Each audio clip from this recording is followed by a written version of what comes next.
Internacional do Voluntário. Agora vamos conversar com o Everley Pereira, que é coordenador da Defesa Civil aqui de Itajaí, e conhecer um pouquinho mais o projeto Força Voluntária, que é um projeto muito bacana que nasceu a partir de uma necessidade da nossa região em função das enchentes. Bom dia, Everley, tudo bom? Bom dia, obrigado pelo convite, né?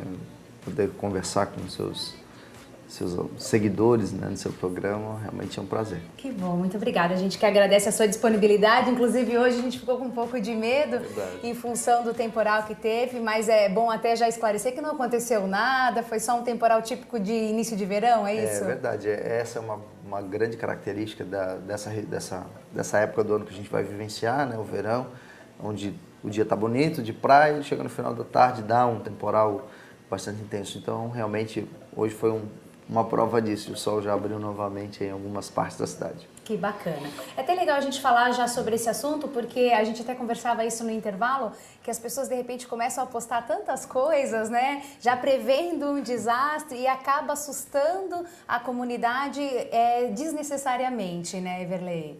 Assim, ó, as pessoas naturalmente que moram na nossa região, elas já sofrem um certo trauma em relação a eventos climáticos, né? Nossa região é muito propícia a esse tipo de ocorrência, né? Então, sempre em épocas de um pouco mais de chuva, principalmente no período da primavera, né? Onde a gente tem uma incidência mais acentuada de períodos de chuva, então aí começam a surgir esses boatos e acabam, de uma certa maneira, prejudicando um pouco, né? Atrapalhando e traumatizando ainda mais essas pessoas.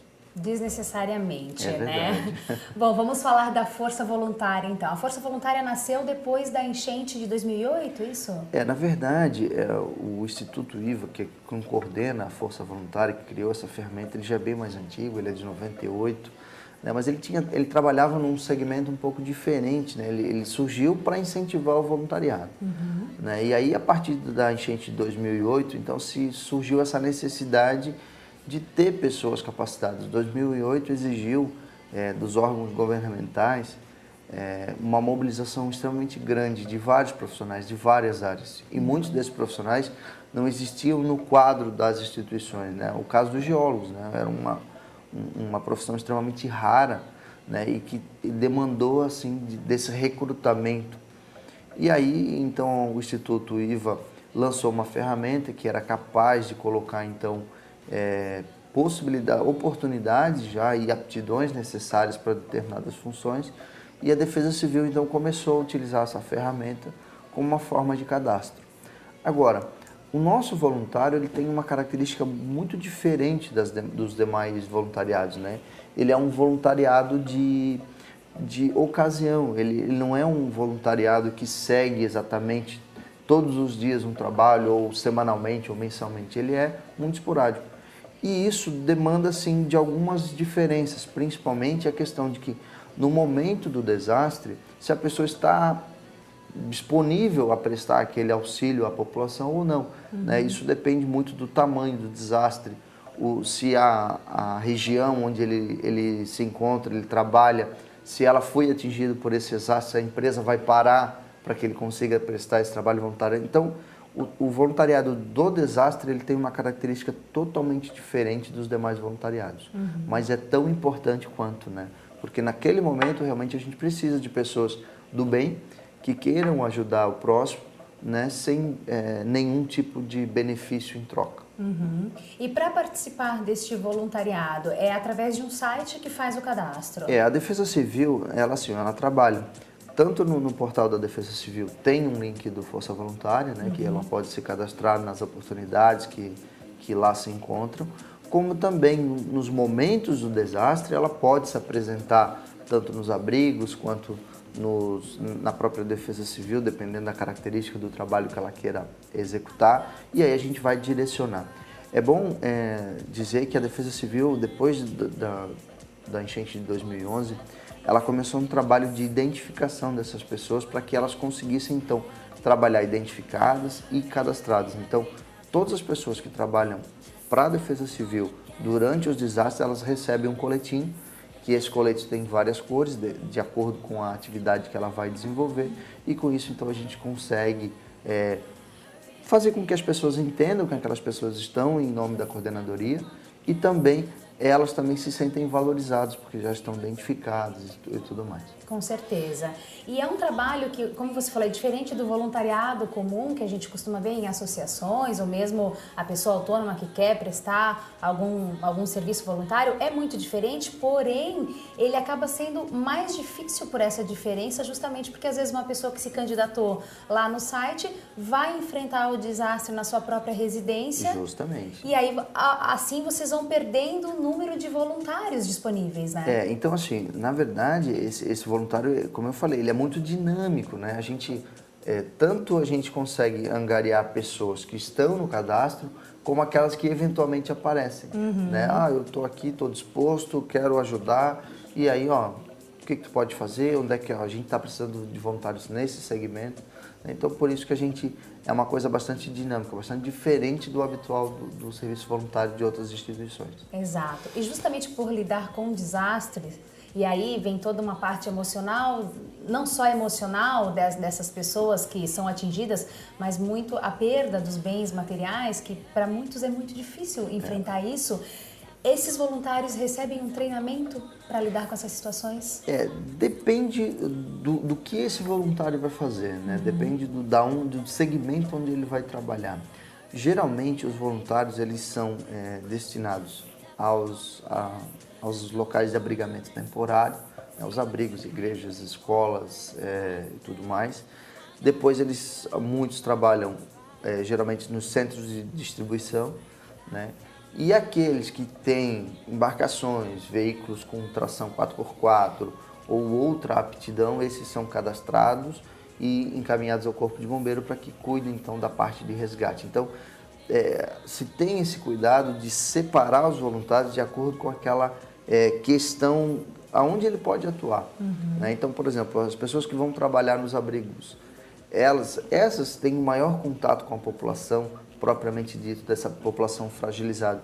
E sempre nesses locais tem as assistentes sociais que vão estar para dar esse apoio, tanto aos voluntários quanto às famílias. Né? Isso é uma coisa importante. Então, a união desses esforços é que é muito importante. Perfeito. E é mais necessário ter o voluntário para esse tipo de serviço ou justamente o voluntário que vai ajudar no resgate em função da dimensão das tragédias? Depende muito da característica do evento, né? Então, vamos fazer um comparativo entre dois eventos, 2008 e 2011. Em 2008, nós tivemos um problema de antecipação da informação, né? A população, ela recebeu a informação praticamente em cima.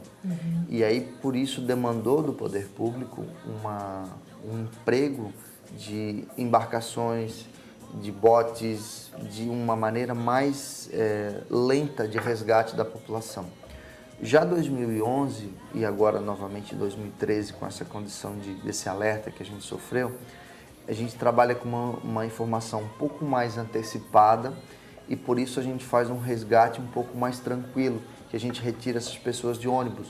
Então é um trabalho bem mais rápido, com muito mais eficiência e segurança, e por isso demanda já de poucos profissionais para trabalhar no bombeiro.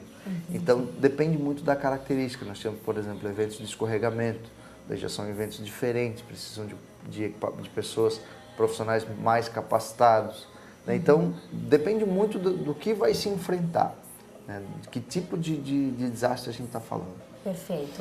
E além desse trabalho da Força Voluntária, que é esporádico, como você havia falado, tem um trabalho que vocês desenvolvem dentro da comunidade, justamente para conscientizar essa população que é a mais atingida, né? Existe dentro da Política Nacional de Defesa Civil um trabalho chamado Núcleo Comunitário de Defesa Civil. Então esse núcleo ele tem o objetivo principal de levar a coordenadoria mais perto da população, né, mostrar para essa população qual é o trabalho que a Defesa Civil pode fazer e o que essas pessoas podem fazer para melhorar a condição de segurança delas. Então a coordenadoria de Itajaí ela tem feito um trabalho de mapeamento de algumas comunidades. Nós já fizemos o mapeamento do bairro Limoeiro, nós já fizemos o mapeamento do bairro do Nossa Senhora das Graças, agora do Padre Jacó está finalizando, estamos finalizando também o Morro da Atalaia. Então esse mapeamento ele nada mais é do que um diagnóstico para saber quais as maiores fragilidades daquela comunidade e com isso nós fizemos no ano passado 2 exercícios simulados de evacuação com a população. Então, esse trabalho de se aproximar da comunidade, fazer com que desperte nessa comunidade interesse sobre o tema, é que leva a um voluntariado um pouco diferente, né? Que não é em prol da instituição, é em prol da comunidade onde ele está inserido. Entendi. O que é mais importante ainda, Justamente, é a autoproteção. Exato. Né? Isso é o que a Defesa Civil vem pregando em todo o Brasil, que as pessoas elas precisam aprender o seu papel, né, e a sua parcela de responsabilidade naquele contexto que ela está inserida. Né? Então, para o poder público, às vezes dar resposta para toda uma cidade é muito difícil. Claro. O que a gente quer é divulgar a informação em tempo hábil para que a população, então, consiga fazer a sua autoproteção. E, de certa forma, eles acabam conseguindo controlar com mais facilidade o desespero no momento como Justamente. esse, né? Então, assim, ó, se a população é bem treinada, é bem capacitada, é bem informada, acontece como a gente vê frequentemente no Japão, né? Onde eles têm uma incidência muito grande de terremotos. Criancinhas de 2, 3 anos sabem que no terremoto eles vão para baixo da mesa, ficam lá, se protegem em locais de cobertura de laje, locais de alvenaria, para garantir um pouco mais de segurança. Perfeito. Mas isso não foi por um acaso, né? Foi ao longo dos anos esse treinamento e essa conscientização foi levado a essas pessoas. Por isso que tem que ser feito esse trabalho, É um trabalho devagar, porém, de formiguinha, né? É um trabalho que a gente procura utilizar assim, várias estratégias, envolvendo o programa de saúde da família, envolvendo as escolas, as crianças, para que elas então comecem a despertar esse tema. E o que a gente quer não é criar mais nada dentro da sociedade, né? Não é criar, nós já temos a Associação de Pais e Professores, nós temos a Associação Comunitária, nós temos os núcleos de segurança, a gente não quer criar mais nada. A gente quer aproveitar esses locais, esses grupos, essas pessoas que têm essa disposição de trabalhar pelo próximo e colocar essas informações para que eles ajudem a disseminar esse conhecimento. Com certeza. Everley, parabéns pelo trabalho. Eu que agradeço. Muito obrigada pela disponibilidade e a gente fica na torcida para que a Força Voluntária não precise entrar em ação. Com certeza, né? Só levar realmente informação à população e que realmente a gente não precise dar essa resposta, né, aos desastres. Muito obrigado. Exatamente, a gente que agradece. Vamos fazer um rápido intervalo e daqui a pouquinho retornamos com o nosso quadro musical Acordes. Até já!